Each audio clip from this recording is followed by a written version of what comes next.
From the bottom of my heart, I'd like to take this chance to apologize to absolutely nobody. Hello and welcome back to Friday's special edition of the Irish and Grizz Show. It is the full Friday show. Very excited to be here. I am Irish along with my partner Grizz. I'm Grizz. How you living? I'm Grizz. I'm great. I'm good. I'm grand. I'm wonderful. Welcome to the full show, baby. This is what you waited all week for. What's up? Yeah, again, we love to tease you guys with updates and little talk bits all week just so we can head into this bad boy and hit you with the big time. So here we go. I want to start in football since there's actually some stuff happening here. Really quick sidebar. Tim Tebow looks jacked and might actually play some professional football this year. And there's my Tim Tebow take. Yeah, praying gets you jacked. Everyone knows that. Yeah.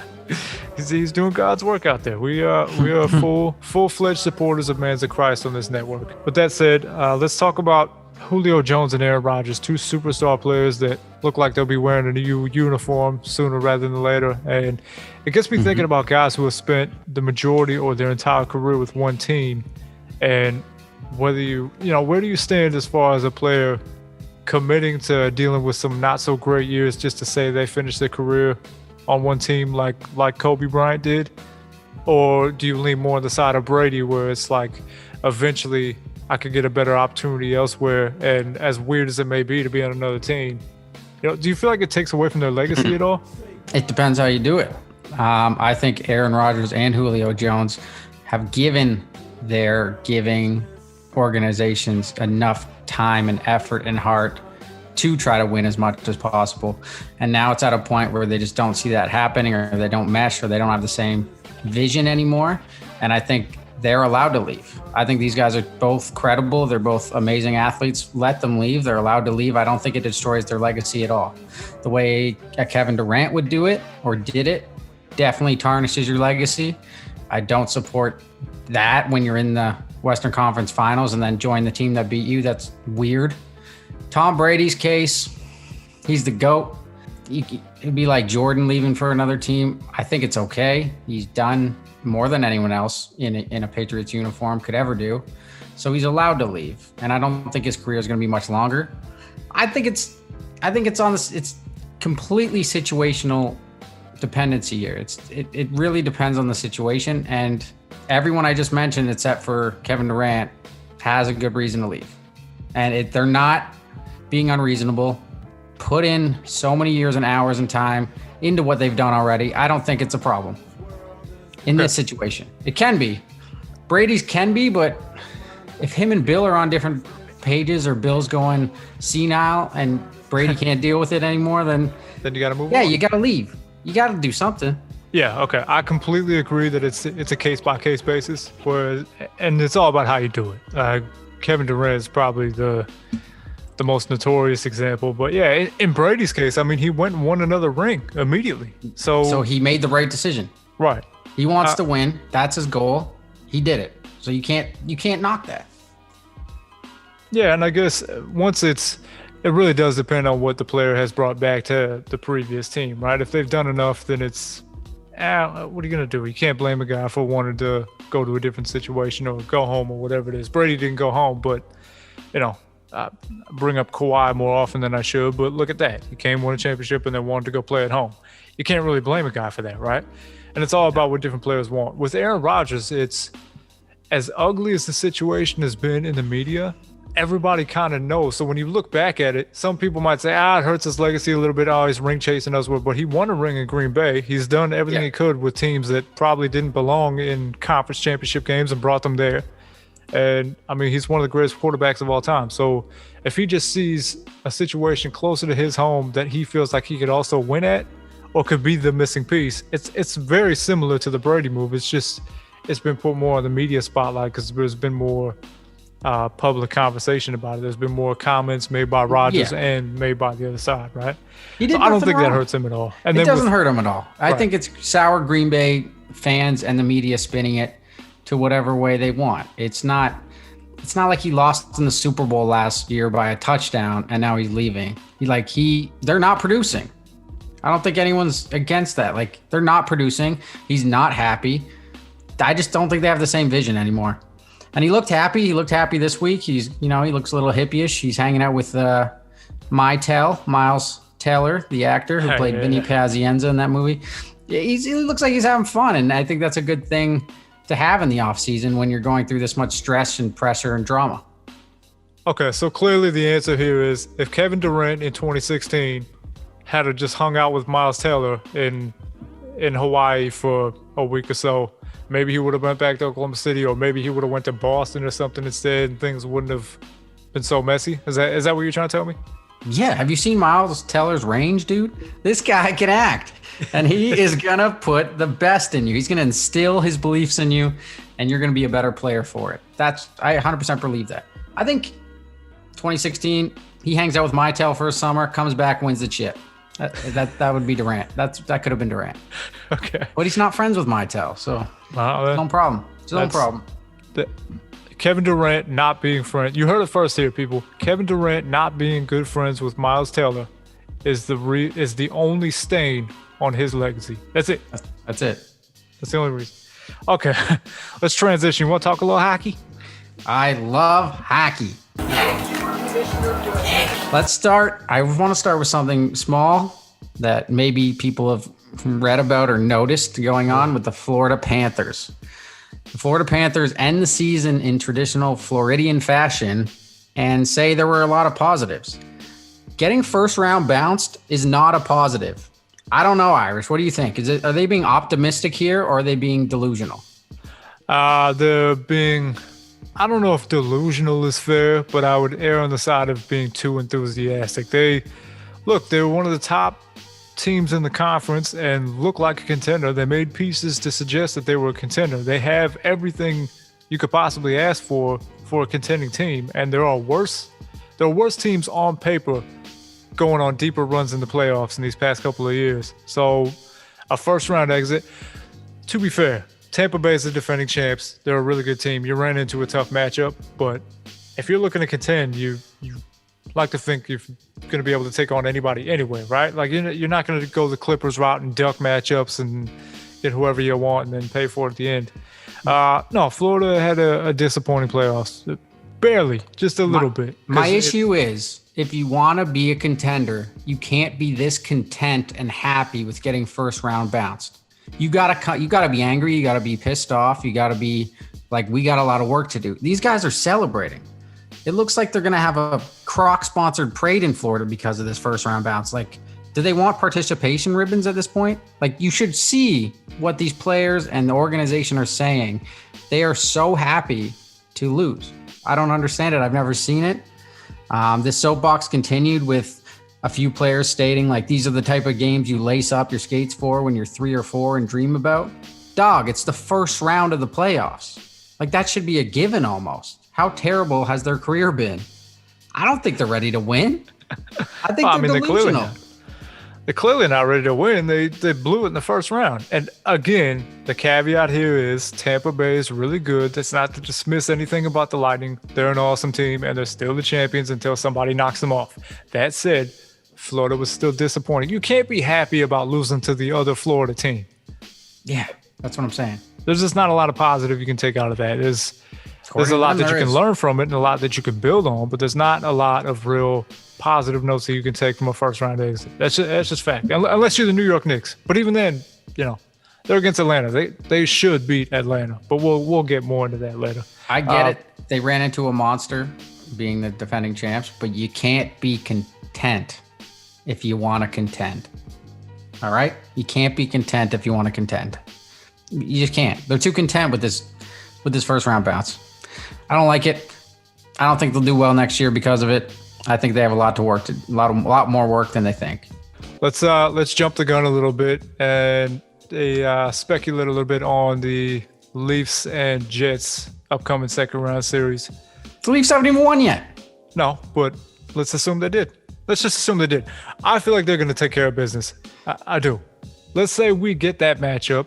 How do you think it plays out? Do you think Winnipeg just continues to be the kind of surprise sneaky contender that knocked off Edmonton so easily?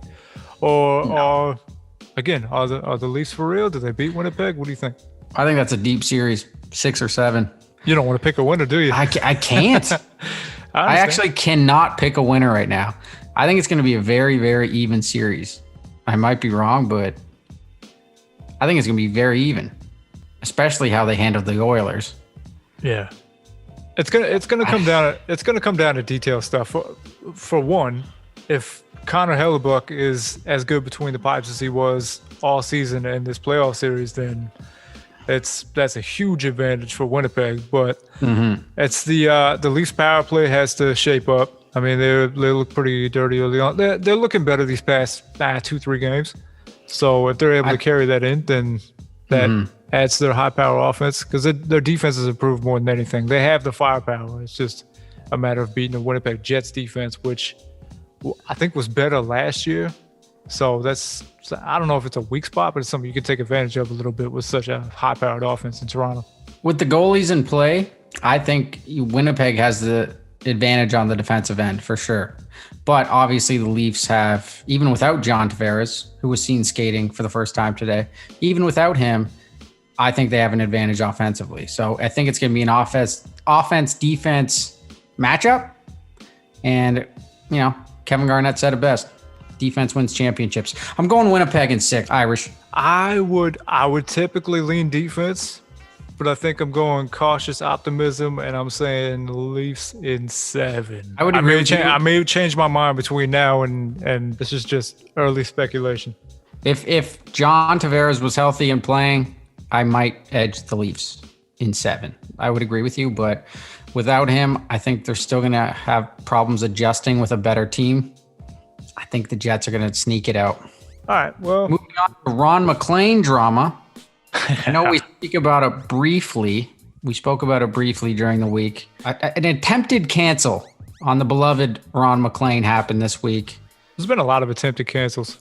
This was definitely an attempt, a terrible attempt, by the way, for people who don't even watch hockey or sports shows. And I don't watch that sports show either. I think it's pretty boring. And Ron McLean is not that guy to A, make a homophobic slur on TV, and B, to be funny and witty enough to come up with it that quick if he was trying to be funny. He's just not that guy. So when people jump to it, it looks bad on society. Okay, you and I have had conversations about Hockey Night in Canada and Don Cherry specifically, and you know how I feel about him. Yeah. A lot of things I can't say on air, ironically enough. Do you feel like Ron McLean has done better with or without Don Cherry? Because obviously they feed off each other well. So, I mean, or do you feel like some of his ignorance has rubbed off on Rock and Ronnie a little bit? I think that's what people wanted to believe, that his ignorance was rubbing off on him, or he was just as bad as Don behind closed doors and he let it slip. I do, but I don't think that's the case with this guy. Let me preface this by saying I don't think Ron McLean is entertaining. I don't like listening to him, but he is a professional and he is good at what he does. It's just not my style. I think that his apology said it best. He was referring to something that happened 20 minutes before in the footage that everyone just kind of forgot about, including the female anchor who clearly took it the same way as other people took it online. She didn't even have the presence of mind to think, oh, maybe he's just doing a callback, which is exactly what he was doing. And everyone just attacked him, went down his throat, and just assumed something that they imposed on him. It wasn't the topic of conversation at all. So this is a classic people being insecure and just rubbing it off on someone else. That's the tough thing about anything that happens like that live on air, anything even remotely controversial, whether it's misinterpreted or not. Anytime that happens, people feed, especially on TV, people feed off of the reaction. Like in radio, I could say something controversial. Say I said something controversial right now, and there could just be a moment of silence like that. And people could take that as, whatever it may. They could take that as anything. They could be, oh my God, Grizz was so disturbed by what Irish just said. But on TV, you see the visual as well. It's all in the aesthetic, right? So you see how everybody else on that crew reacts to the call. Mm-hmm. As soon as he makes the comment, there might be an awkward laugh or just silence, or they might not have even taken it as anything and just didn't know how to respond. I don't think people knew who was next to talk on the panel. I think that's what the silence was from. I don't think I think that, that comment wasn't really scripted or prepared, and because it was a callback. So I think they ran out of order, and they're like, what do we do now, kind of thing. And everyone's like, oh, he meant this, and I said it before the apology came out. Ron is not that guy. He's not. Don was that guy. Therefore, Don was canceled for things much worse.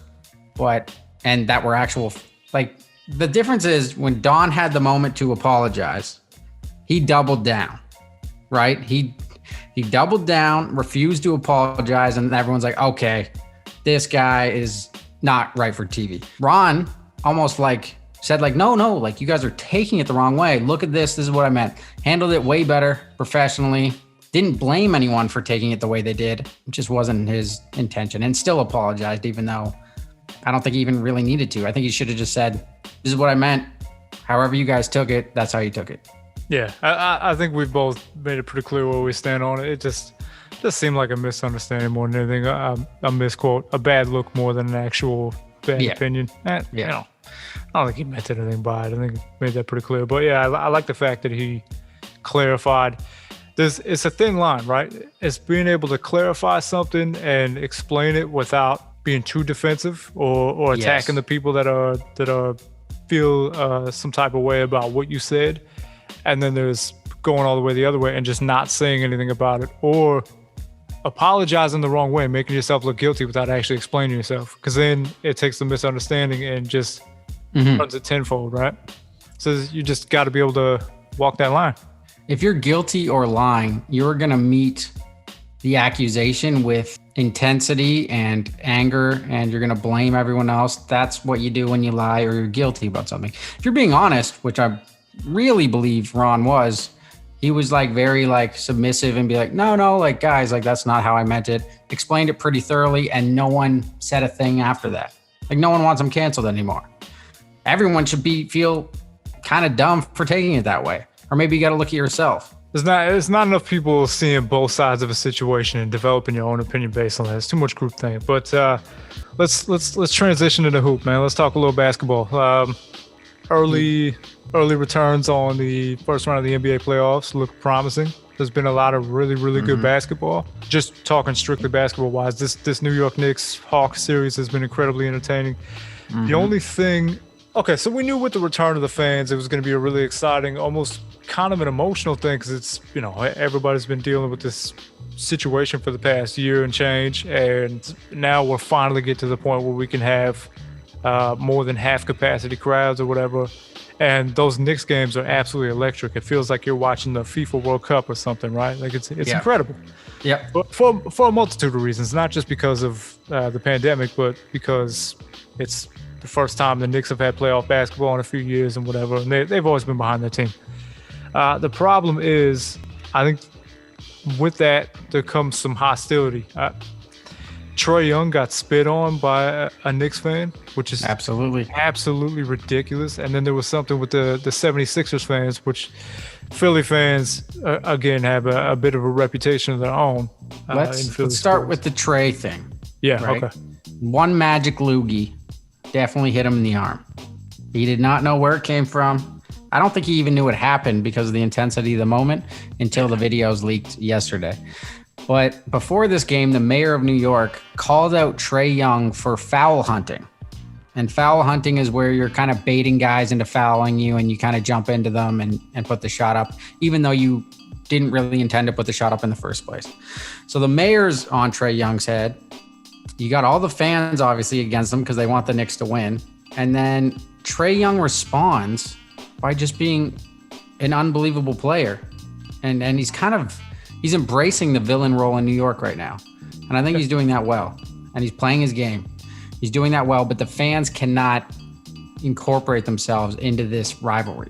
They can't. Yeah, here's the problem. This type of nonsense is going to happen whether you have the mayor or whatever local celebrity make comments on it or not. But the mayor, I like what he was doing from a sportsmanship standpoint, where he's just like, hey, man, stop chasing fouls. Yeah, play it the right way. Like, there's nothing wrong with some friendly competition, and it kind of ingratiates himself with it's smart in a way politically, because he's ingratiated himself with the sports fans in New York by showing, hey, I'm paying attention to this and whatever. It sucks because people will way overreact to that and take what he said as gospel and go all the way the other way with it and agitate themselves even further. So then you have this borderline violent, pretty disgusting behavior. Yeah. It's walking that line, and it sucks for the mayor because it comes off as a bad look on him, and it's really not his fault. Maybe you could have done it a little differently, but I'm assuming he'll be a little more careful with his comments from now on. But again, I'm not blaming him. It's just I think the fans took it as like, oh, the mayor, this guy's the key to the city, and he's telling us that, Trey's being an idiot. Like, oh yeah, like we're not going to get in trouble. Let's spit on this guy. Yeah, exactly. It's treating it like he's inciting a riot. Exactly. So they took it out of context, which seems to be the theme of the show in sports right now. It's 1-1 in the series. New York literally had a parade and a massive celebration for getting one playoff win the other day. How do you see this series going? Who wins? I see the Knicks winning it in 6, and I'll explain why. I get that. It seems like I'm dismissing the Hawks, but I'm not. The thing is, the Hawks are definitely more talented offensively and have figured out ways to beat the Knicks defense, and Trey's been able to have success even against the Knicks game plan a little bit. But as I saw, particularly in game 2, the way the Knicks were rotating and the way they've started to figure out, and what they should have been doing from the start is figuring out a way to use Atlanta's offense and Trae Young's tools against his own team, right? Mm-hmm. You see it a lot. You see it a lot against Steph Curry, where there will be doubles up at the hash marks or up in the deep perimeter because they're trying to break up ball movement or whatever else and pick off loose passes and put pressure on Curry, because it's like, let's take him out of the equation and let the rest of those guys beat us if they have to. The Knicks have started to kind of figure that out. And the other thing is Derrick Rose has to start. I get why Tibbs had Elfrid Payton starting for defensive purposes, because he just wanted somebody that would be a bit of a pain in the ass for Trae Young. But you got a game plan as a team defense. You've got guys who can play good individual defense, but against that many shooters, there has to be some team game plan. And I think you can start Derrick Rose and still game plan defensively to do some of those things effectively against Trae Young. And that's what I think Tibbs will do. And I think it will prove successful. See, I didn't like the Knicks starting lineup. I don't like, and it's not Peyton, it's Bullock. I don't like Reggie Bullock in the starting lineup when you got other guys. You got Derrick Rose and a bunch of other guys who can start. The issue I see with this team's run right now is classic Tom Thibodeau running guys into the ground. We saw it this year. 2 of the top 5 minutes per game were RJ Barrett and Julius Randle, both Knicks. Derrick Rose, although he didn't start, he played 38 minutes. He's running his best players into the ground again. History has a strange way of repeating itself, and I think that's going to be the factor with this series. I think they're going to be exhausted by the end of the series. And I think, having said that, I think the Hawks actually have too many offensive weapons without Trae Young. They have Bogdanovich, they have Clint Capella, they have John Collins, they have so many, Huerter, they have so many guys that can put the ball in the basket. I think that's going to be the downfall. Okay. See, my thing is, I agree that stamina and fatigue will definitely be an issue, but it will be for everybody. I think the Knicks will have enough to get out of the first round. Come second round against Philly and whatever, which they're already at a disadvantage. Let's say Philly moves on and New York, if they win, they would face Philly in the next round, right? By that point, I think they would be too exhausted to pull off any sort of upset. And Philly's just... Well, I did say run. I did say run. I didn't say the series. I said the problem with Tom Thibodeau in this run is that stamina is going to kill them. And I think that's something. I think he's a great coach, but I think he doesn't utilize his bench more. Yeah, and the fact of the matter is the Knicks are one star player, one big move away from being a real contender anyway. It's just really fun to see them have this good of a season as is. So they're playing with house money right now. Yep. No, there's no... I guess that's how the Florida Panthers felt. It's a win-win because they're back in the playoffs and they got a couple wins. Maybe it's the same thing. But yeah, as far as the fans go, obviously Philly and Washington, same thing happened, except it wasn't spit. It was Russell Westbrook leaving the court with an apparent injury and a fan dumping a bag of popcorn on his head. And it took about 7 or 8 security guys and personnel to hold Russell back from going in the stands with an injury, by the way. So what's your take on this? It seems that it has been handled. The guy had his season tickets removed and he's banned from Philadelphia games for life. Good, first off. Mm-hmm. Second, looking at from the outside looking in, this is I've got the little devil on my shoulder and the little angel on the other shoulder, right? So the little angel is sitting there saying Russia just as disrespectful and as it's like, that's not even a little bit okay. Let's just get that out of the way. There's nothing about that that's even a little bit acceptable. But there's part of me that's saying Russia just ignore it, just move on. Like, this type of nonsense is expected in Philly, whatever. Just rise above it and just walk to the locker room. Don't even think about it. And then there's the other part of me that's like, I wish those guys would have just let Russ go up there. Just let him go up there and G-check this guy. Because, I mean, I don't think anything actually physical would have happened, because the guy that throws the popcorn is the type of guy that knows that the other guy can't get to him. It's the dogs never bark at parked cars. You know what I mean? So it's a situation where if Russ had been able to get up there, he probably would have just went up there, cussed him out, and he would have been, oh, sorry. Or maybe just ran off and hid behind somebody else. Because as soon as you could see it in the camera, as soon as he looked up there, people would point back, oh, it was him, he did it. Like, what do you think's going to happen if he actually got up there? But yeah, it sucks, man. There needs to be way more accountability as far as the fans. I understand there's only so much you can do when you're running an arena, but that type of stuff can't happen, man. No. Yeah, the fans felt like, this guy felt like there's 36,000 of us that can protect me, like of fans in Philly that can protect me from this one guy. So I'm going to dump my popcorn on his head. But without a consequence. I guess it was a consequence, but that's not really a consequence, is it? Like, there's no prison. It's just, you're banned from this arena. Like, that's not that big of a thing. Yeah. I think there has to be more of a consequence. Maybe that does take someone going in the stands and swinging.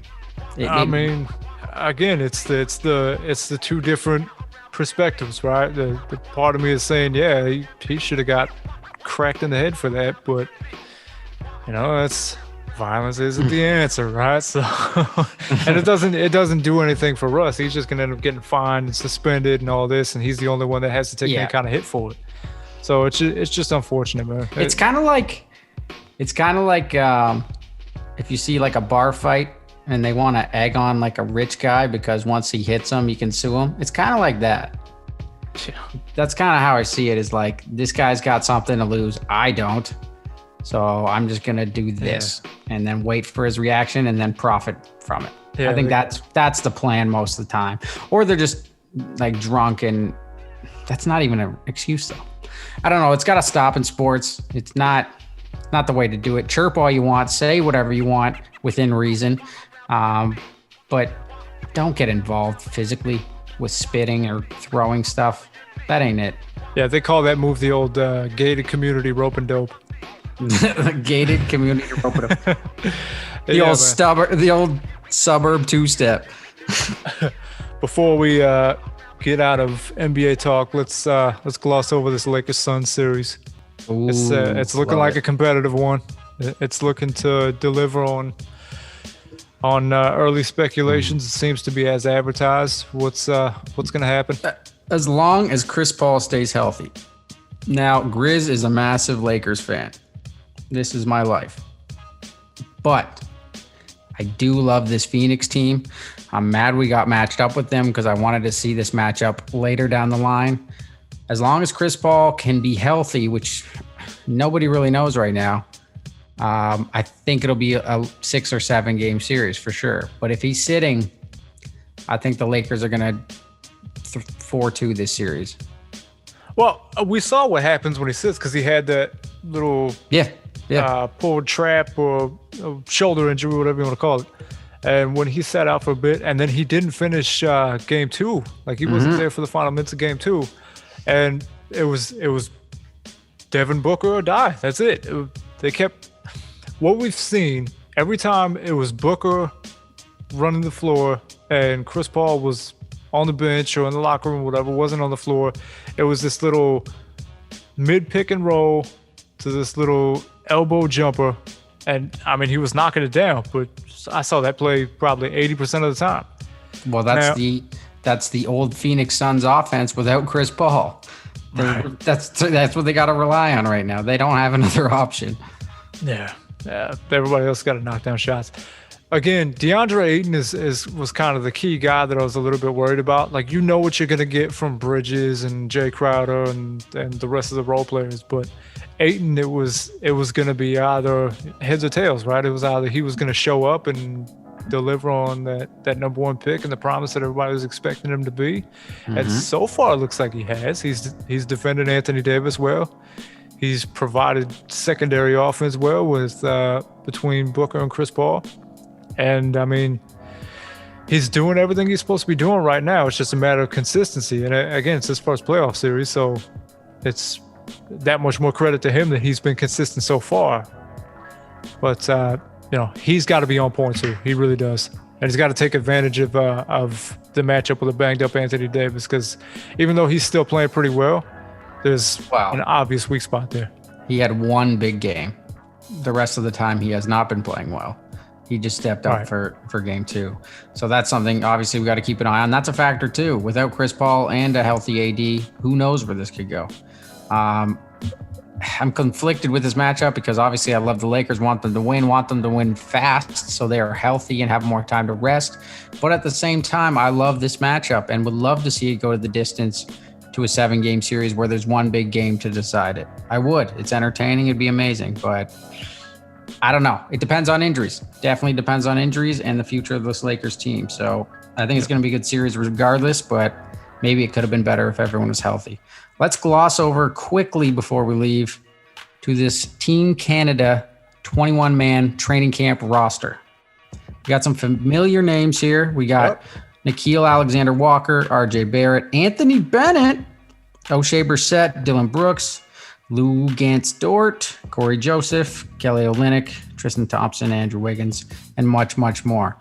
And let's not forget someone who's been on our personal podcast. You can check that out, the Bresh Crew podcast. Kyle Alexander is at the very top of the list.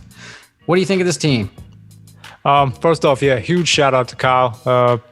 Good friend of our show, good friend of the network, and somebody we've been watching closely out there doing damage in Spain. So big shout out to Kyle. I love what I'm seeing on the roster. Really, the only guy missing is Jamal Murray, and we know why. There's no doubt in my mind he would have been there if it wasn't for his injury, right? Seeing guys start to commit more and seeing the development of the guys that we have seen from Canada basketball standpoint, it's just a great sign. It goes right along with this uprising Canadian basketball this past decade, really. It's great, man. It's great. It's only a matter of time before we're on par with the USA teams and actually contending in that situation. And it's about time. Sidebar, I am all for an Anthony Bennett renaissance. Whether it happens or not, I'm campaigning for that hard. Me too.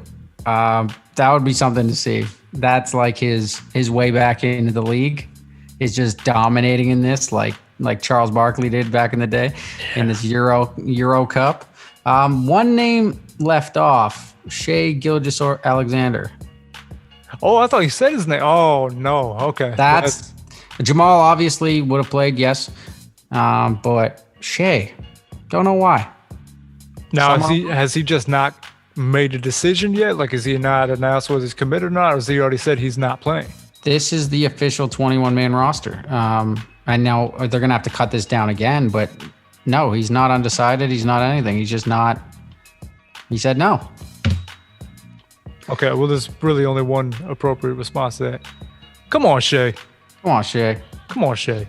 Maybe it's, personal reasons, COVID, summer off to be better for the organization of Oklahoma. Who knows? Yeah, but Oklahoma's in a rebuild. They're not contending for anything right now. Now would be the time where you could have that extra offseason of basketball and continue to build your game. I mean, we know he's a fantastic player, but going into international ball, being able to take that, like how many guys have gone and played international ball and came back a significantly more dynamic player? Klay Thompson, DeMar DeRozan, Yep. Shai Gilgeous-Alexander is the exact type of guy that would transition from a young star to a superstar caliber player from having that type of experience. Now would be the perfect time to do that.